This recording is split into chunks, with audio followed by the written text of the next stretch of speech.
Boa noite, igreja. A graça, a paz de Jesus. Amém? Abre sua Bíblia, Juízes, capítulo 17. Minha versão é NAA. Você pode acompanhar pela tela, pela sua versão. Nós vamos ler todo o capítulo 17 e mais uma parte do capítulo 18. Então, se você não leu sua Bíblia essa semana, 7º dia da semana, você vai ler 1,5 capítulo, quase 2. Se eu me empolgar, você lê 2 ainda. Olha só, que bênção da sua Bíblia. Hoje o tema da mensagem, ele queria Deus. Quem queria Deus? Vamos entender nesse texto e aplicá-lo às nossas vidas.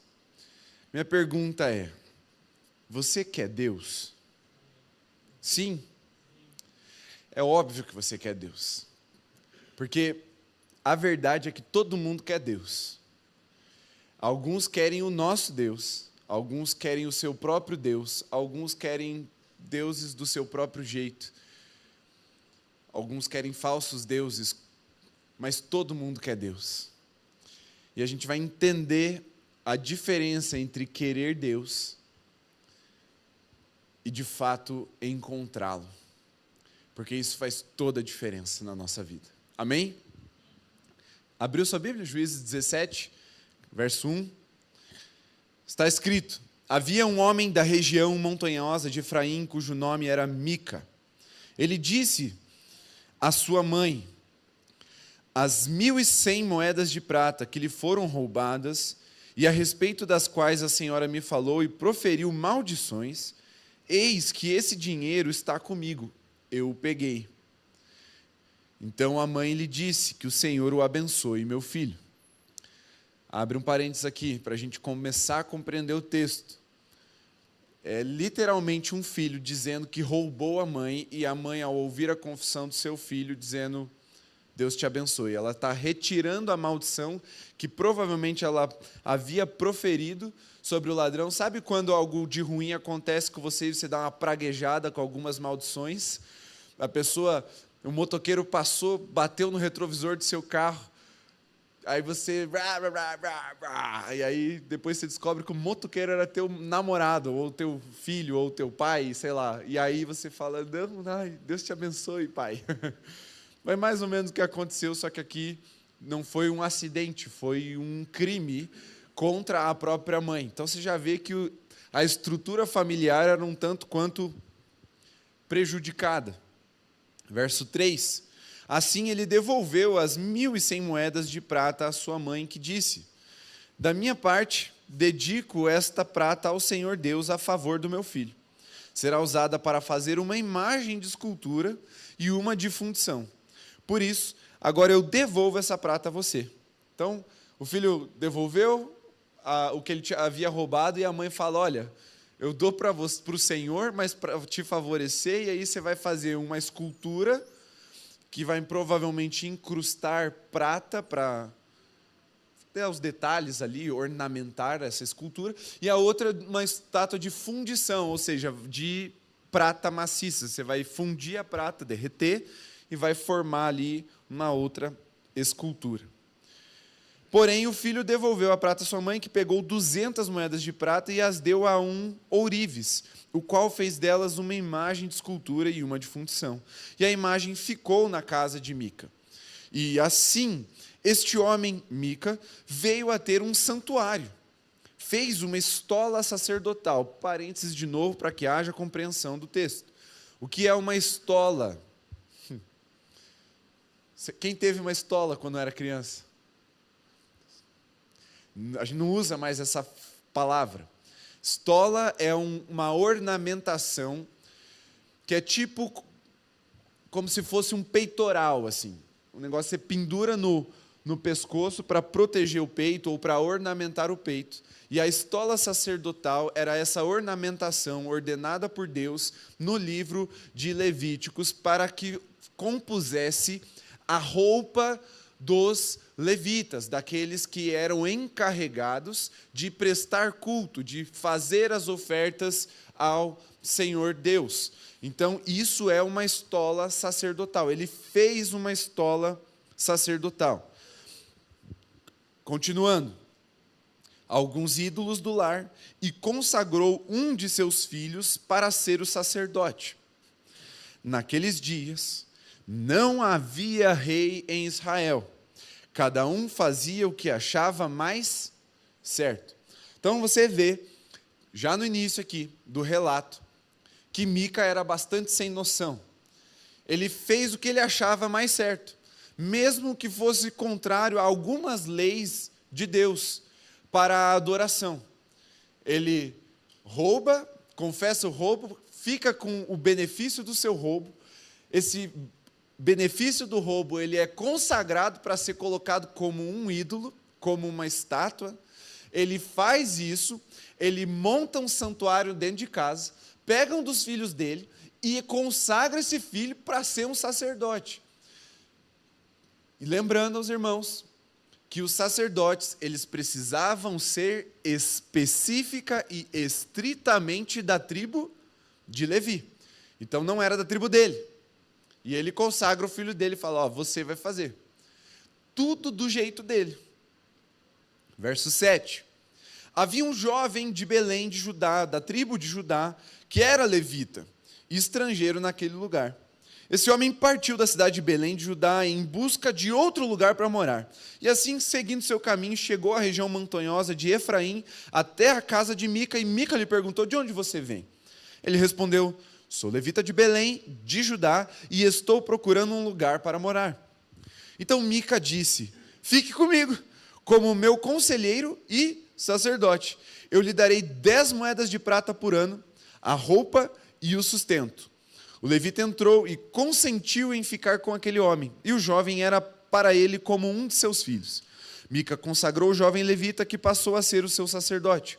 E o jovem ficou na casa de Mica. Então Mica disse, agora sei que o Senhor me fará bem, porque tem um levita como sacerdote.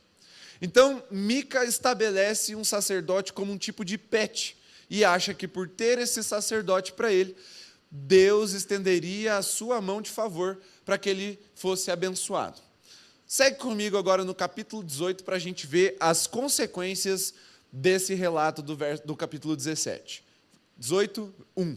Está escrito, naqueles dias não havia rei em Israel, e a tribo dos danitas, ou seja, da tribo de Dan, estava procurando um território para morar, porque até aquele dia não tinha recebido herança entre as tribos de Israel. Então, os filhos de Dan enviaram 5 homens dentre todas as famílias da sua tribo, homens valentes, de Zorá e de Estaol, para espiar e explorar a terra. E eles lhes disseram, vão, explorem a terra. Chegaram à região montanhosa de Efraim até a casa de Mica e ali pernoitaram. Quando se aproximaram da casa de Mica, reconheceram a voz do jovem levita. Chegaram perto dele e lhe perguntaram, quem trouxe você para cá? O que você está fazendo aqui? E o que prende você a este lugar? Ele respondeu, assim e assim Mica fez comigo. Ele me contratou e eu me tornei o sacerdote dele. E eles lhe disseram, então, por favor, consulte a Deus, para que saibamos se o caminho que seguimos irá prosperar. Você vê que a mesma mentalidade de Mica é encontrada nesses homens da tribo de Dan, de que aquele sacerdote, ele servia como um tipo de amuleto da aprovação de Deus. Continuando, verso 6, o sacerdote respondeu, vão em paz, o caminho de vocês está sob as vistas do Senhor. Os 5 homens partiram e chegaram a Laís, viram que o povo daquele lugar vivia em segurança, segundo o costume dos sidônios, em paz e sem desconfiar de nada. Nenhuma autoridade havia que por qualquer coisa os oprimisse. Moravam longe dos sidônios e não tinham contato com outros povos. Então, os 5 homens voltaram a seus irmãos em Zorá e Estaol. E esses irmãos lhes perguntaram, então, o que vocês nos dizem aí? Eles responderam, preparem-se e vamos atacá-los, porque examinamos a terra e eis que é muito boa. Vão ficar aí parados? Vão depressa e ocupem aquela terra. Quando chegarem lá, vão encontrar um povo que não desconfia de nada. A terra é ampla e Deus a está entregando nas mãos de vocês. É um lugar em que não falta nada do que existe na terra.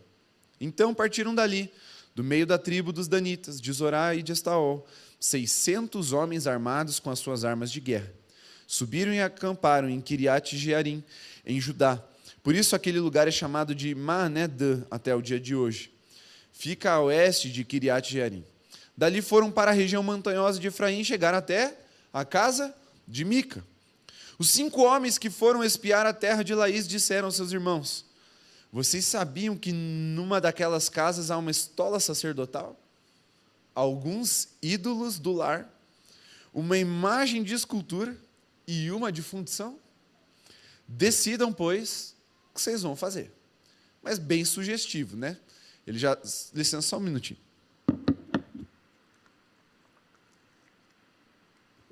Bastante sugestivo. Ele já estava sugerindo alguma coisa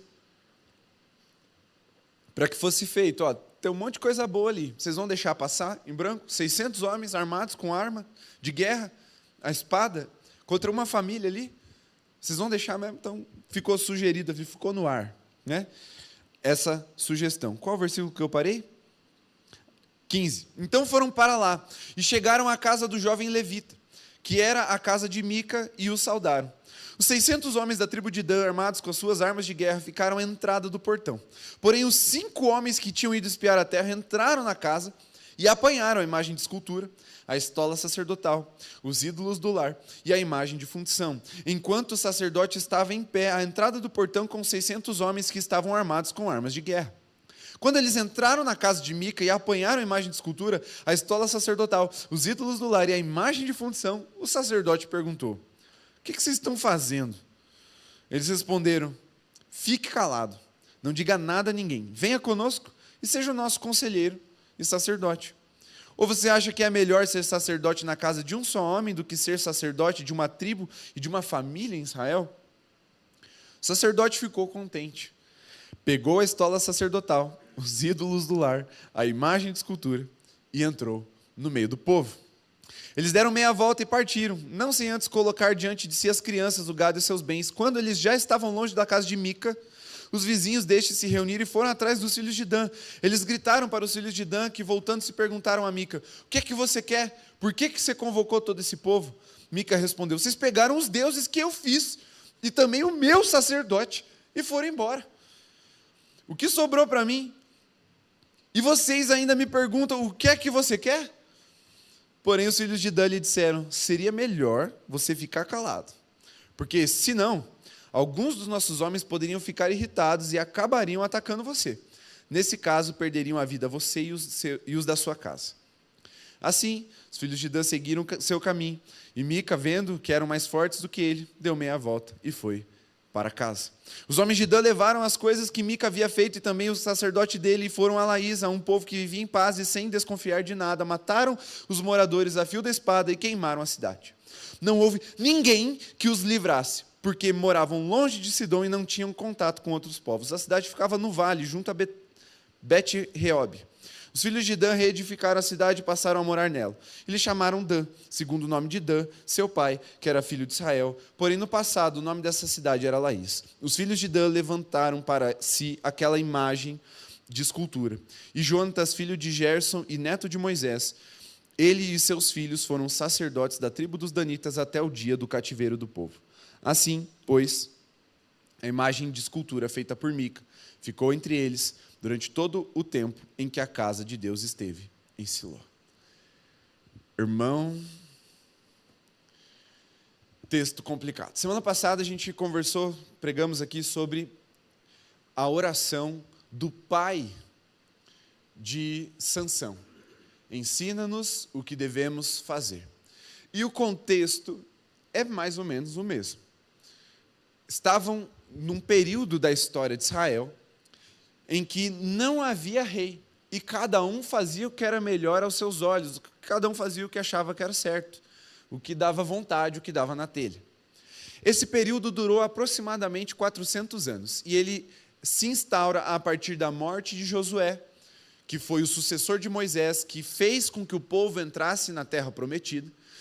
Aí ele morre, o povo já estava se desviando tudo, estava todo mundo indo para um canto, eles não permaneceram unidos, não obedeceram a Deus, não cumpriram o que eles tinham feito de aliança com Deus. E Josué, ele traz aquela famosa frase que todo mundo conhece: eu e minha casa serviremos ao Senhor. Vocês podem fazer o que vocês quiserem.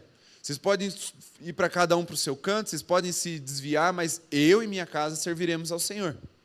E aí, de fato, o povo se desvia.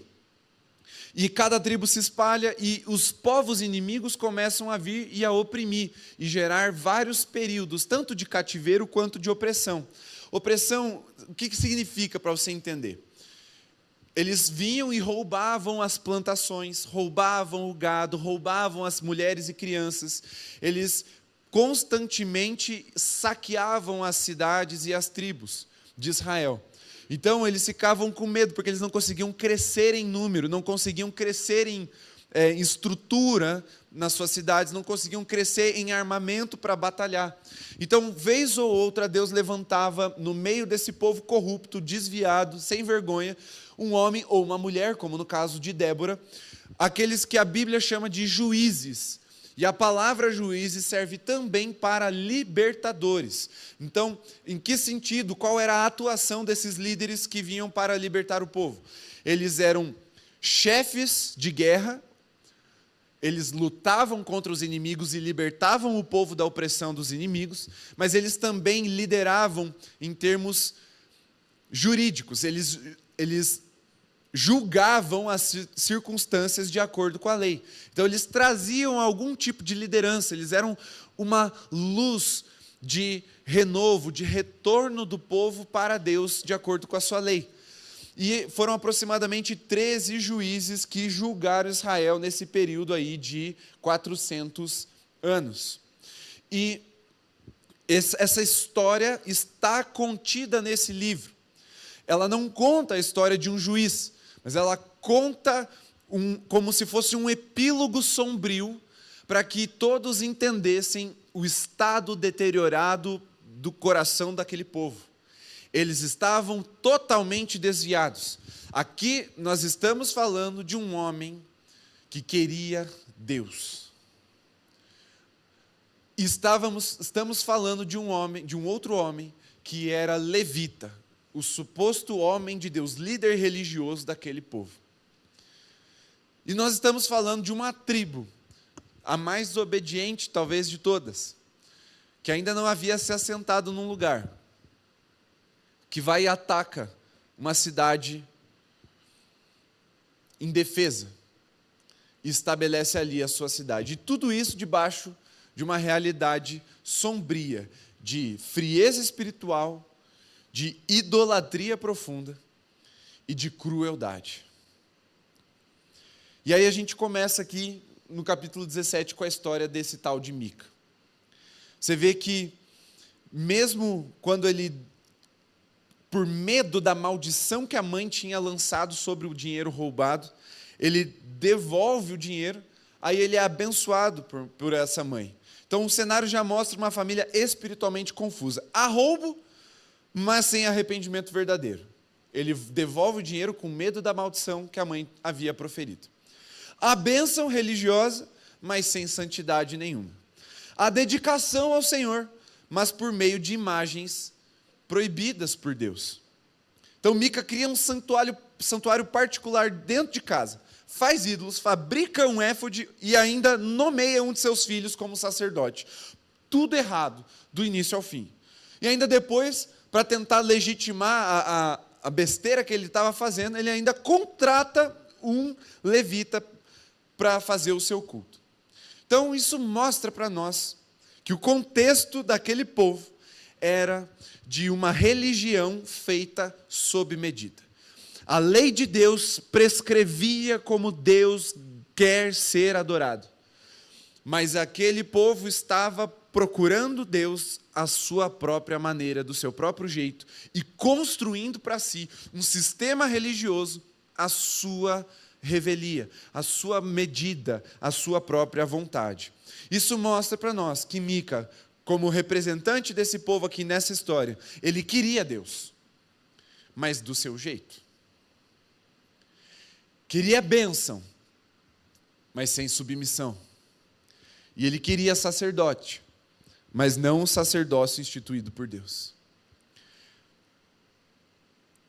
Ele queria Deus do seu jeito. E aí no capítulo 18, a tribo de Dan, que ainda não tinha pego a sua herança, envia homens para procurar o território, em vez de buscar o Senhor conforme a sua palavra, conforme Deus já havia dito, eles estavam em desobediência. Eles recorrem ao falso sacerdote de Mica para obter direção espiritual. E talvez aqui a gente comece a encontrar algumas similaridades com a nossa vida. Quem nunca passou pela situação de ouvir a direção de Deus e não gostar do que Deus falou?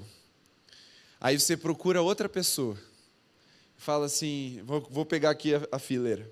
Eu chego para o Julinho, falo, Julinho, minha situação é essa, o que você acha? Aí o Julinho fala, Deus já mandou, faz isso aqui. Aí mas eu não queria ouvir isso que o Julinho falou. Aí eu vou para o outro Julinho. Vocês não podem ficar sentando junto, no mínimo põe o Gabriel no meio, cara.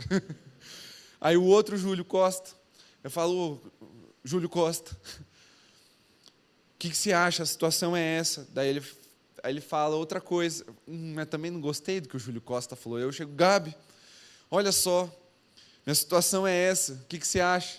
Aí o Gabi fala, e eu gostei do que você disse. Eu acho que é Deus. Acho que é de Deus o que o Gabi me falou. Vejo que és profeta, Gabi. O Gabi pensa, meu Deus, eu estou há 300 anos sem orar, não abro minha Bíblia desde o Hexa, mas eu sou profeta. Você percebe que o coração do povo revelado em Mica não é muito diferente do nosso coração quando a gente não quer obedecer a Deus? A gente até quer Deus, mas a gente quer do nosso jeito, sem submissão. A gente quer a bênção de Deus, a gente só não quer ter que obedecer. E aí a gente começa a procurar um Deus moldado à nossa própria vontade, do nosso próprio jeito. Quem já fez isso? Levanta a mão. Corajosos aqui, levanta a mão quem já fez isso. A gente faz, irmão. Então não se escandaliza muito quando você lê a Bíblia. Chore, aí vale mais a pena. Porque é o seu coração sendo revelado, é o meu coração sendo revelado pela palavra de Deus. Isso é só um exemplo bobo. Mas você vê que a coisa é séria de verdade. Só que aí o que acontece? Mais tarde os danitas roubam os ídolos, o éfode e o próprio levita. Éfode é a imagem de escultura. E levam até o próprio levita, convencendo a servi-los. O levita aceita, porque aquilo lhe daria mais prestígio. Era melhor ser sacerdote de uma tribo inteira do que de uma família. Você vê a corrupção. E olha que interessante, você vê acontecendo com Mica exatamente o que ele havia feito com a sua mãe. Ele roubou. E aí depois ele foi roubado. Tudo que ele roubou foi roubado também. Mas você vê que até o sacerdote ali era corrompido. E aqui a gente tem um desfecho tenebroso. O texto termina mostrando que a tribo de Dan institucionalizou aquilo que começou na casa de Mica. A idolatria doméstica virou uma idolatria tribal. E a gente tem um princípio importante para destacar dessa história. O pecado privado raramente permanece privado. Quando tolerado, ele cresce, se espalha e influencia os outros. E o refrão desses 2 capítulos, ele resume o cenário. Naqueles dias, não havia rei em Israel. Cada um fazia o que parecia certo a seus próprios olhos. Cada capítulo traz essa frase, esse refrão. E esse texto nos confronta profundamente. Por quê? Porque ele mostra que é possível desejar coisas de Deus sem desejar o governo de Deus.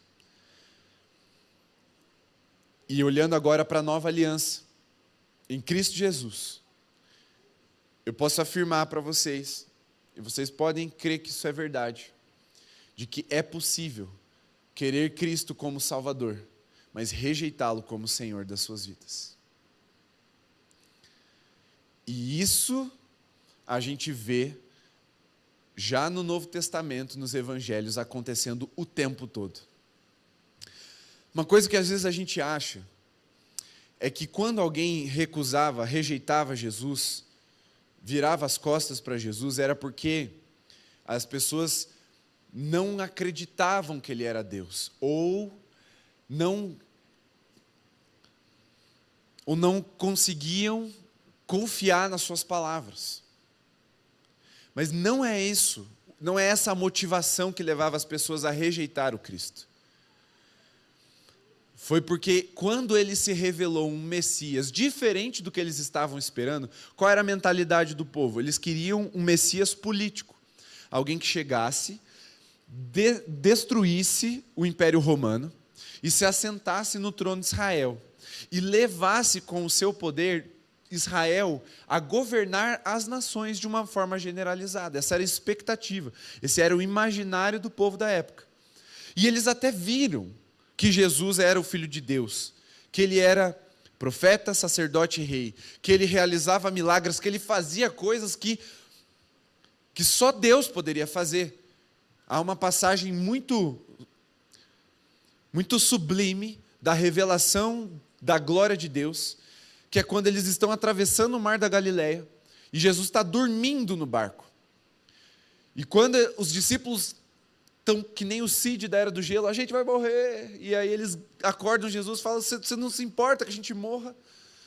E aí ele, num bocejo, numa espreguiçada assim, como quem tira a cabeça do travesseiro, ele silencia.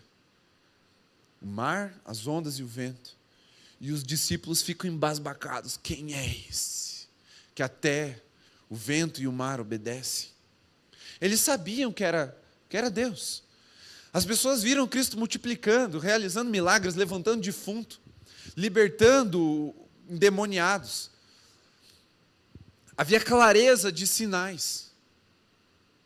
Havia, inclusive, uma sustentação teológica para que Cristo estivesse plenamente revelado como o Messias.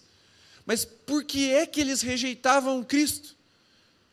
Porque ele era diferente da expectativa, da vontade deles. Eles queriam um Salvador, queriam, muito. No período de vida de Jesus, tem pelo menos, historicamente comprovado, 4 Messias, nos 33 anos de Jesus. Outros 4 Messias, e a história conta que eles foram levantados pelo povo. E antes de Jesus, outros, como por exemplo, na revolta dos Macabeus, quando falaram, vamos se revoltar contra o Império Romano, vamos ficar livre, eles acreditavam, eles vão nos libertar, é o Messias. Existiam vários Messias, porque eles queriam de todo jeito uma libertação política. Só que quando o verdadeiro Messias veio, eles rejeitaram. Por quê? Porque é possível querer o Salvador sem querer o Senhor. Só que Cristo não dissocia essas coisas. Ele não divide isso. Ou ele é Senhor e Salvador, ou você não está submisso a ele. E a gente vê realidades sendo construídas dentro da própria fé cristã, não só como foi no povo de Israel, em que isso se estabelece. Um Cristo que é poderoso para te salvar do inferno, mas não é poderoso para te libertar do pecado. Então está tudo bem você pecar, está tudo bem você viver em pecado, está tudo bem você viver do seu jeito. Se você vier no culto, fizer uma oferta legal, der um dízimo legal, e marcar presença, está tudo bem. Mas você pode, de segunda a sábado, a vida é sua. E eu não estou dizendo que as pessoas pregam isso. Talvez até preguem, mas é que muitas vezes é como nós encaramos a nossa fé em Cristo Jesus. Eu reconheço desesperadamente como eu preciso de um Salvador, mas eu não me submeto ao seu senhorio. E é exatamente o que estava acontecendo com Israel. Eles queriam um Salvador, eles pediam para Deus, e Deus ouvia o clamor e levantava libertadores. Mas quando era a hora de obedecer, eles se desviavam novamente e faziam tudo conforme a sua vontade, a um ponto que eles falaram: chega, vamos fazer do nosso jeito. Quer saber, eu vou roubar minha mãe. Aí ela pragueja, devia ser uma linguaruda a mãe do Mica. Ela pragueja, ele fica com medo. Ele fala: maldição de mãe deve pegar. Igual se mãe fala que leva o guarda-chuva ou a blusa porque vai chover ou fazer frio, e sempre faz se você não leva, maldição sobre roubo, ele falou: minha mãe vai pegar essa maldição. Então ele fica com medo, ele devolve, aí a mãe dele, com medo de confrontar, abençoa e deixa com ele, faz o ídolo, faz a escultura. Ele vai lá e ordena o filho dele, sacerdote, cria um santuário. Gente, havia um lugar específico para ser adorado, para Deus ser adorado. Mas ele cria um santuário dentro da casa dele. É o ápice de dizer, é o cúmulo, na verdade, de dizer: eu vou adorar a Deus do meu jeito. E essa é uma outra realidade dos nossos tempos. Eu adoro Jesus do meu jeito. Eu me relaciono com Jesus do meu jeito. Não funciona assim. Deus tem critérios para ser adorado. Deus estabeleceu uma forma para se relacionar conosco. Então não pode ser do nosso jeito, mas era exatamente o que Mica estava fazendo aqui.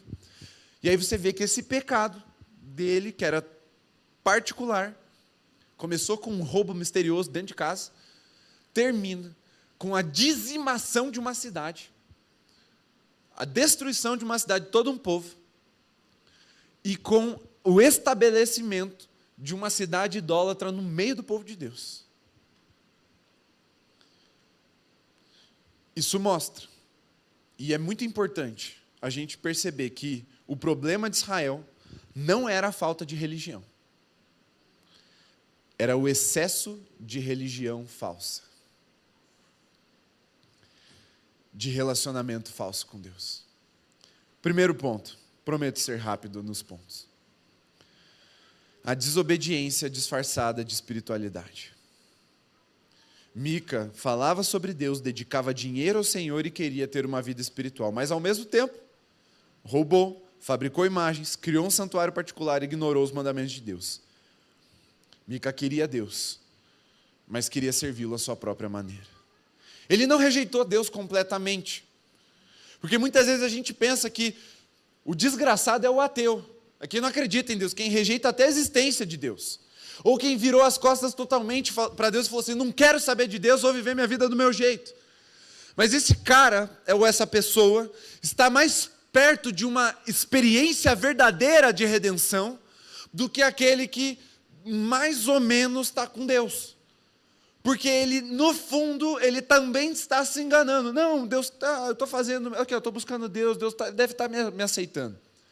E uma falsa experiência é muito pior do que uma não experiência com Deus. Porque ela mantém a gente nesse cativeiro, nesse engano.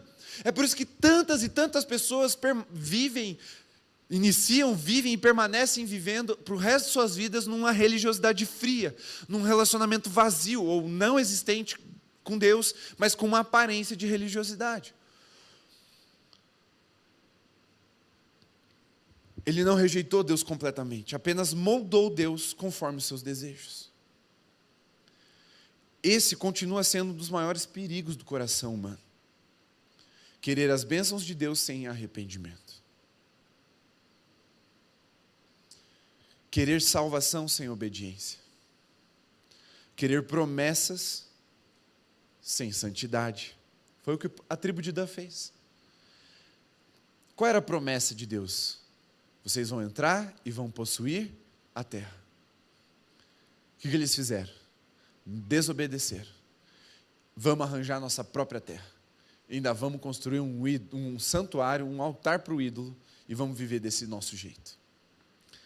Querer Jesus como Salvador, mas não como Senhor. Isso mostra que não basta querer Deus. É preciso se render ao modo, à maneira como Deus quer ser conhecido, adorado e obedecido. Ai, pastor, mas isso é muito duro. E eu estava vendo um vídeo essa semana uma pessoa que acredita, não acredita, não é a palavra, mas ela é de uma outra religião, uma religião xamanista, que é mais panteísta. Eles não têm a ideia de um Deus, de uma divindade, eles têm a ideia de espíritos, a divindade é a natureza, é uma coisa que os espíritos estão em tudo, é uma coisa bem mais esotérica, assim. E ela falando assim, eu não entendo. Por que, quer dizer, não entendo não, a frase foi, os cristãos devem ter uma fé muito fraca, porque eles não conseguem admitir outras verdades, só a verdade deles é verdade. Tipo, você já vê a fraqueza lógica do argumento. Eu, por exemplo, a minoria das pessoas do mundo acreditam no que eu acredito, mas eu não fico ofendida quando os outros dizem que o que eu estou falando não é verdade. Por que o cristão se ofende quando dizem que a fé dele não é verdadeira? Eu vivo a minha fé do meu jeito, eu não presto conta para ninguém. Eu não tenho um templo, não tenho um pastor, um líder religioso, um padre. A fé do crente depende de tudo isso. Tem que ser verdade, só o deles tem que ser verdade. E aí você percebe nesse tipo de discurso, que é muito comum nos nossos dias, porque nós vivemos numa época em que a nossa geração ela é muito mística. Muito mística. Acredita em tudo que é positivo. Não, se me faz bem é bom, então é de Deus. Aí compra lá o cristalzinho energizado, toma lá os chás de não sei o quê, respira lá os aromas de não sei das quantas, vive cheio de amuleto, pendura lá o olho grego para como é que fala? Para proteger de mal olhado, a pimentinha que eu não sei para que serve, mas deve ser alguma coisa mística também. Isso está difundido. Eu sou cristã e de Sagitário. Bio do Instagram. Você vê um misticismo muito forte. Mostra que as pessoas querem muito Deus. O problema é que as pessoas querem muito Deus da sua própria maneira. Elas querem um Deus que não se afirma, que não detém a verdade, que não é a verdade. Elas querem um Deus que é falso, porque o Deus falso a gente pode manipular, a gente pode moldar a nossa própria forma, nosso próprio desejo.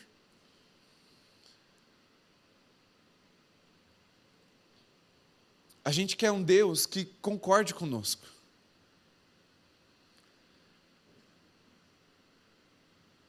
E aí a gente acaba vivendo uma vida de desobediência disfarçada de espiritualidade. Porque até quem acredita em signo, quando o signo diz algo que você não quer, rejeita o que está sendo dito. Segundo ponto, a fé falsa sem rendição. Mica contratou um levita porque queria dar aparência de legitimidade à sua fé. Ele chega a dizer, agora sei que o Senhor me fará bem, porque tem um levita por sacerdote. Mica acreditava que podia controlar as bênçãos de Deus, por meio de símbolos, de rituais, estruturas, por meio de ídolos, mas Deus não pode ser manipulado. E a tribo de Dan também queria uma orientação, vitória e prosperidade, mas não quis buscar o Senhor da maneira correta. Por quê? Porque eles não gostaram do que Deus tinha para eles. Preferiram um sacerdote conveniente e uma fé adaptada aos seus interesses. O problema deles não era a falta de espiritualidade, era a falta de rendição. E muitas pessoas hoje ainda querem Deus assim. Querem paz, mas sem arrependimento. Querem céu, mas não santidade. Querem consolo. Meu Deus, como nós queremos consolo, mas não correção. Quando a palavra, quando o congresso, quando a conferência tem um tema, a cura da alma, a libertação, e eu sou a favor dessas coisas, que fique claro, ministro elas também. Mas você vê que há filas. Você sobe o valor do ingresso, lote 1, 2, 3, 4, 5, e vem gente comprando. Porque a expectativa de um consolo, de um toque que vai me livrar das consequências dos meus pecados. E muitas vezes essa é a ideia que as pessoas têm de libertação. Essa não é a verdadeira libertação. A gente já falou sobre isso, mas As pessoas querem o consolo. Uma palavra de motivação. Lota. Mas ninguém nem se arrisca a fazer conferência de arrependimento.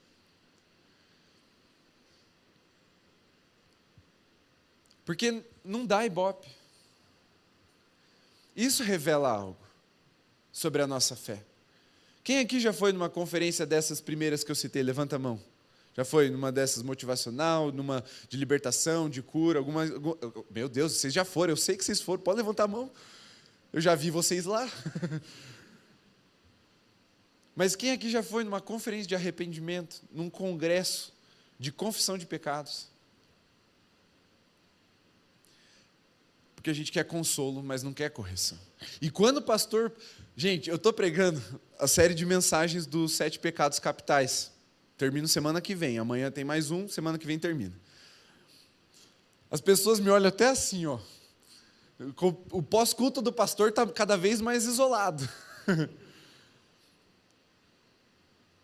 Ai, pastor, fiquei com vergonha, falou muito comigo. Claro que falou com você. Porque falou comigo também. Mas a gente não quer ser corrigido. Né? Amanhã eu vou pregar sobre gula. O pessoal está falando, pastor, não posso ter uma janta. Né? Ter que levar minha avó no jiu-jitsu. Eu tive que ler isso. A pessoa começa a fugir. E de semana que vem ainda é preguiça, irmão. Você tem que vir ouvir. Mas a gente não gosta muito de correção. Querem um Cristo que ajude, mas não um Senhor que governe. Os 10 leprosos. Todos foram curados. Mas só um voltou para se render a Cristo. 10 curados de lepra, hanseníase, doença incurável que levava à morte, que isolava a pessoa, fazia ele virar mendigo. Impuro. Foram curados por Jesus. Mas só um se rendeu. Por quê?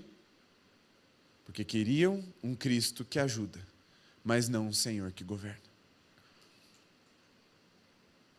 E aí eu preciso dizer para os irmãos que Jesus não veio apenas para nos livrar do inferno. Ele veio para isso, com certeza. Mas ele veio para ser Senhor da nossa mente, dos nossos desejos, das nossas escolhas e da nossa vida inteira. E o terceiro e último ponto é, deixa eu recapitular com você. Primeiro, a desobediência disfarçada de espiritualidade. Segunda, a falsa fé sem rendição. Terceiro, vou melhorar, para você gravar bem. Ele queria Deus,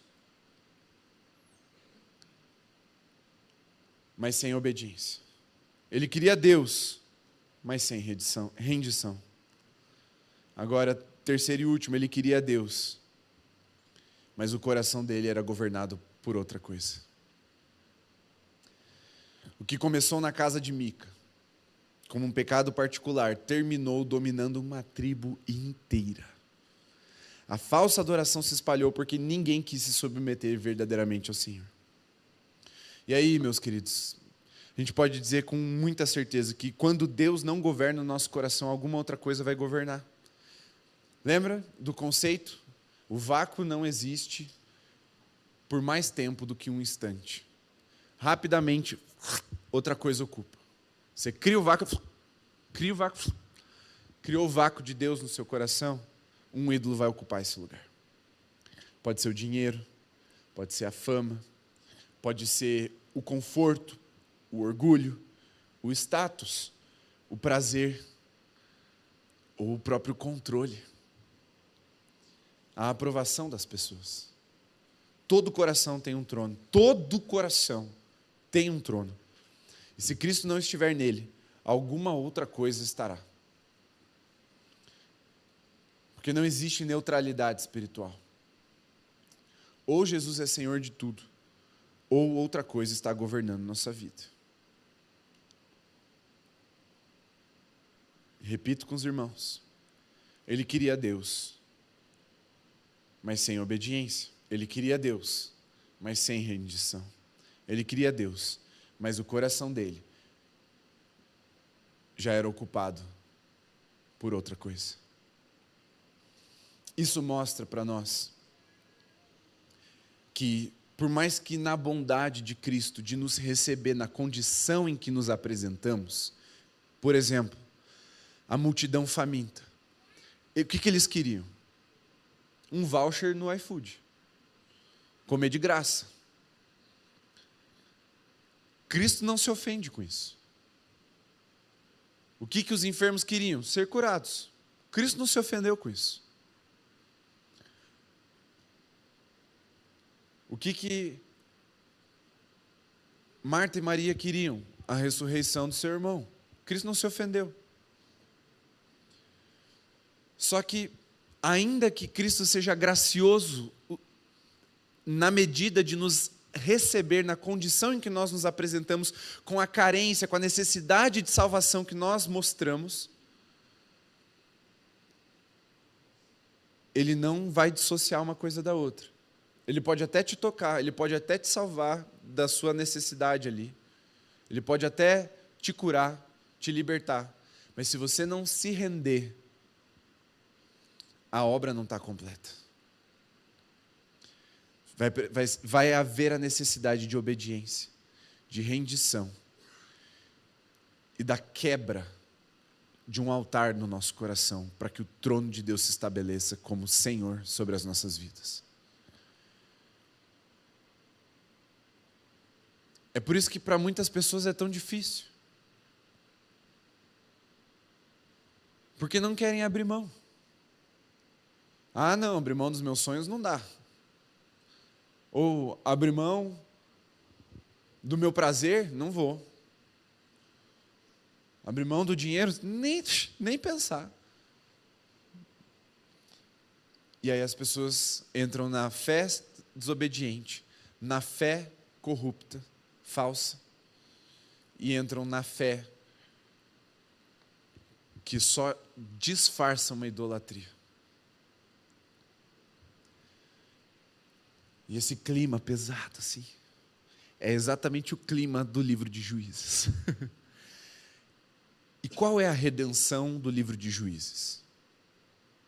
São esses pequenos focos de libertação que acontecia. O juiz vinha, quebrava o jugo do inimigo, Gideão, Sansão, Débora.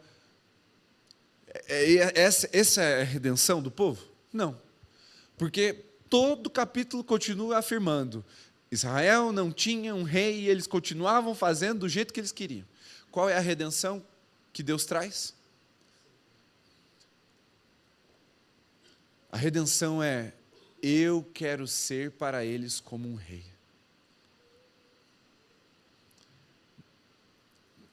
Deus se coloca como solução, como o redentor daquele povo. Eu vou ser para eles como um rei. E aí o povo fala: ah, não, Samuel, não vai rolar. A gente quer um rei igual todo mundo tem. Vai ser pesado. Não vai dar coisa boa. Vai vir imposto. Aí nasceu o imposto. Deus não cobra imposto, irmão. O dia que você fizer o seu imposto de renda, você vai ficar com raiva. Lembra do povo de Israel que pediu para pagar imposto. Não aconselho. E aí Deus solta sobre o povo a maior maldição de toda a Bíblia.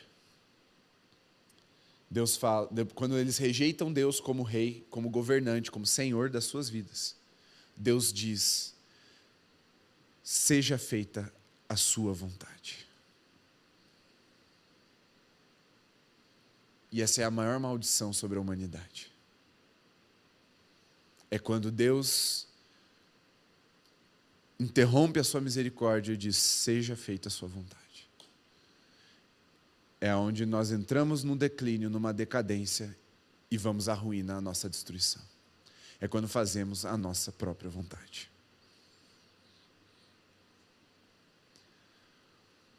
E aí eles levantam um rei. Começa bem, ainda era bonitão. Aí vem o povo filisteu, tem um gigante, alguns gigantes, na verdade, mas um principal que desafiava o povo. Esse rei Saul fica com medo, vem um jovem pastor de ovelhas, cheio da presença de Deus na sua vida, acerta uma pedrada na testa do gigante, o gigante cai de cara, ele pega a espada do gigante, mata ele, corta a cabeça dele, e ele passa a ser aclamado agora, e depois ele vem a se tornar rei, e é um rei segundo o coração de Deus. Mas o filho dele se torna um rei muito pesado. Salomão, apesar de muito sábio, fez o povo prosperar, assim, o país prosperar, mas o povo pagava altos impostos. E aí os filhos de Salomão dividiram o reino e aumentaram ainda mais os impostos. E aí daí para frente, volta a destruição, volta a opressão, volta o cativeiro, por causa da desobediência do povo. A verdade que nós aprendemos com o livro de Juízes é que esse clima, ele é o clima do pecado no nosso coração. Mas quando Cristo se apresenta, nós temos a responsabilidade de nos rendermos a Ele verdadeiramente e quebrarmos os tronos dos falsos deuses no nosso coração. E deixa eu te dizer, muito provavelmente o teu Deus não é nenhum desses que eu listei. Muito provavelmente o seu Deus é você mesmo. Não, pastor, eu sou dono da minha vida, ninguém me manda. Pronto. Seus desejos te escravizam.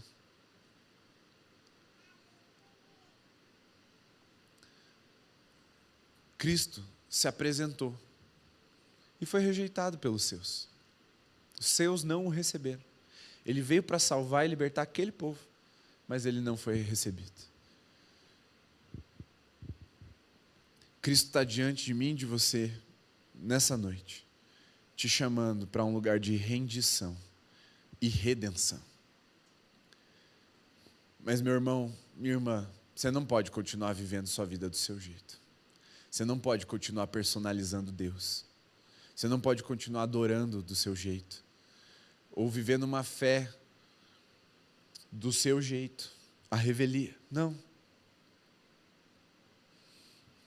Mica queria Deus. Eu sei que você quer também. Eu sei que você quer a proteção de Deus. Eu sei que você quer a bênção de Deus.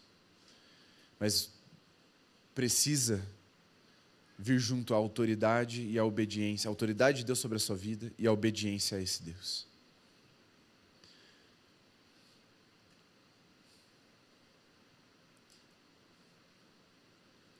Cristo veio para ocupar o centro das nossas vidas, não uma parte dela. E aí a verdadeira conversão acontece. Preste bem atenção. A verdadeira conversão. Se você não tem certeza da sua salvação, se você não sabe se você se converteu de verdade, a verdadeira conversão acontece quando deixamos de fazer o que parece certo aos nossos olhos e passamos a dizer: seja feita a sua vontade, Deus. Isso é sinal de conversão. O apóstolo João, e eu estou encerrando aqui, é porque agora a gente vai falar de salvação nesse apelo. O apóstolo João, nas suas cartas, não no evangelho, nas cartas, ele fala que o perfeito amor lança fora todo medo. Aprendi isso recentemente com o pastor Guilherme Nunes. Você ouviu? Que medo é esse e que amor é esse que ele está falando? Porque, de novo, não pode ser o medo que você quer e não pode ser o perfeito amor que você quer. Tem que ser o de Deus, o que a Bíblia está dizendo. Então, qual é esse perfeito amor e que medo é esse? Aqui ele está falando de um medo de não ser salvo. Não sei se eu sou salvo. Era um medo daquela comunidade de fé, daquela igreja. E ele escreve que o perfeito amor lança fora o medo. E qual é esse perfeito amor? É quando o amor de Deus te invade, entra na sua vida a um ponto que ele atinge o seu objetivo. E qual é a lei e os profetas? Resumido em 2 mandamentos. São 2 mandamentos só e os 2 envolvem amor. Qual é? Amar a Deus sobre todas as coisas e o próximo como a ti mesmo. Resumido é isso. O perfeito amor é quando o amor de Deus invade o nosso coração a um ponto em que ele se manifesta para que nós amemos Deus novamente, devolvamos esse amor e amemos ao próximo. Você está em dúvida, não sei se eu sou convertido. É simples. Você ama a Deus sobre todas as coisas. E ao próximo.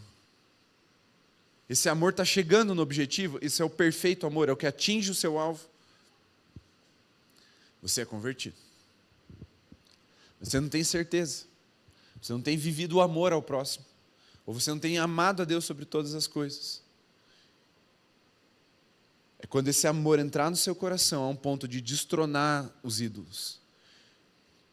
De te levar à obediência e à rendição total. Quando isso acontecer, você pode ter certeza e você nunca mais vai ter medo de não ser salvo. Fique em pé, vamos orar.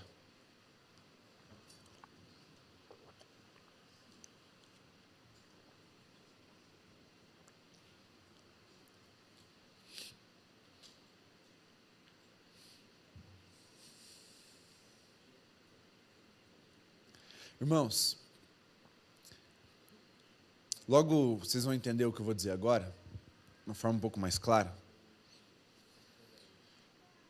Mas eu não tinha me preparado para pregar no mês de abril aqui na Juventude. Vou pregar por mais alguns cultos ainda. E eu orei e falei, Senhor, eu não estou preparado, eu estou com pouquíssimo tempo para preparar outras mensagens além das que eu já estava preparando. E eu falei, o que eu falo, o que eu prego para essa juventude? Eu não quero repetir sermão. E a única resposta, garantia que eu tive no meu coração é de que eu devia trazer para vocês aonde eu estava fazendo minha devocional, e eu estava em Juízes 12 naquele dia. E essa semana eu estava em Juízes 17 e 18. Eu abri minha devocional para vocês. Eu peço perdão se você está constrangido pelo que eu preguei semana passada e hoje. Mas eu tenho um compromisso muito sério com Deus. De nunca deixar de pregar o que Ele me orienta por causa desse constrangimento. Que é mais meu do que seu, não duvide, não tenha dúvida de que eu fico mais constrangido do que qualquer um de vocês. Não é nem um pouco prazeroso, apesar de eu ter a prerrogativa como pastor da igreja de pregar sobre pecado e confrontar a igreja e ensinar a igreja. Não é nem um pouco prazeroso pregar sobre isso. Porque olha o clima que fica. Quando eu estou pregando outros temas, eu viro para cá, aí o pessoal daqui faz assim, ó. Aí eu venho para cá, daí o pessoal daqui faz assim. Agora, quando eu estou pregando sobre pecado, eu viro para cá, o pessoal faz assim. Baixa a cabeça, olha para cima, finge que não é... Eu sempre tento manter o contato visual, né? Aí eu viro para cá, daí o povo já vira também, aí o outro levanta e vai... Eu sei que é constrangedor, mas é para mim também. Mas eu entendo, meus irmãos, que Deus tem um propósito para além do meu conhecimento, do teu coração. E isso pode ser uma resposta para um medo do seu coração. Talvez você não saiba se você é salvo ou não. Você não tem essa confiança no coração a um ponto de viver sem medo de ir para o inferno. E aí toda vez que você se aproxima de Jesus é uma tentativa de ser salvo. Mas não funciona assim. Salvação não é por mérito, não é tentativa e erro. Salvação é graça. E a graça, ela vem sobre aqueles que se rendem. É uma ação passiva. Eu me rendo para que Ele age em mim.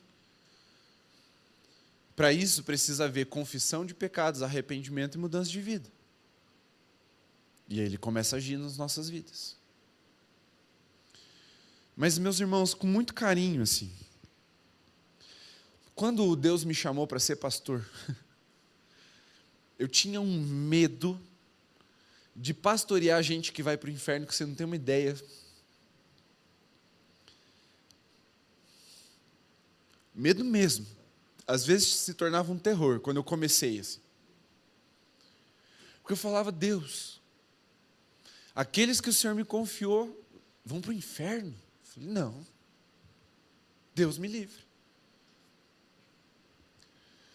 Então toda vez que eu prego sobre essas coisas, é um apelo amoroso de Deus para a sua vida, não é nem meu, tá? Não é meu, não acho que eu te amo tanto assim. Mas Deus ama, mais do que eu. E Ele quer muito salvar, Ele quer muito mudar a sua vida, Ele quer muito fazer com que a sua fé seja verdadeira. Mas para isso precisa haver rendição, arrependimento, confissão. Senão não tem salvação. Senão do que Jesus te salvou? Se você continua vivendo do seu jeito, para os seus próprios prazeres, para as suas próprias vontades, a sua própria maneira. Meu sonho é ver todos vocês no céu.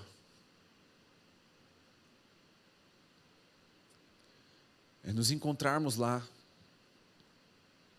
E quando a gente olhar, a gente dá aquela piscada assim, tipo, valeu a pena.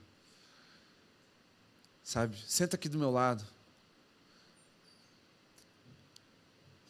A ceia do Cordeiro está sendo servida. Eu quero muito viver tudo isso. Mas, meus irmãos, a gente não pode se enganar. Deus não aceita ser adorado como um ídolo. Deus não está barganhando. Deus não está...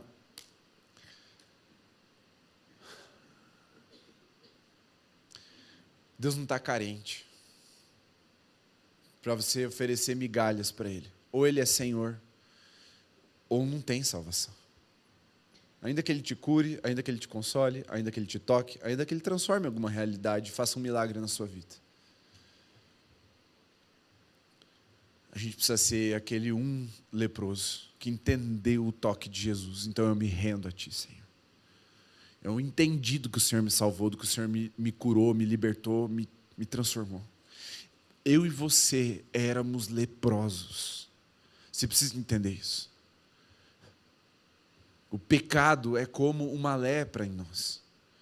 Mas o toque de Jesus nos purificou. O toque de Jesus nos salvou. Agora é se render a Ele.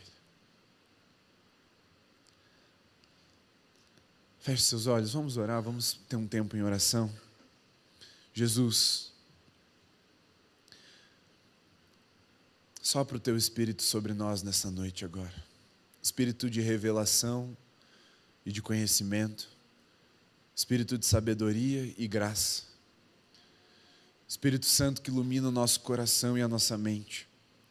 E Senhor, Espírito que testifica no nosso espírito que somos filhos de Deus. Quero pedir, em nome de Jesus, confronta com a verdade e com o amor agora. Para que aquilo que precisa ser abalado, seja abalado nas nossas vidas. Para que a fé fingida seja quebrada. Para que as personalizações da nossa adoração, elas sejam jogadas fora. E só haja espaço para o Teu senhorio no nosso coração. Senhor, vai promovendo arrependimento de uma forma que eu não posso fazer, que eu pregando sou insuficiente para produzir. Mas que o Teu Espírito pode, Senhor. Eu confio na ação do Teu Espírito Santo, Senhor. Então age convencendo do pecado, convencendo da justiça e convencendo do juízo. Para que haja conversão, transformação, arrependimento, mudança de vida. Em nome de Jesus. Amém, Senhor.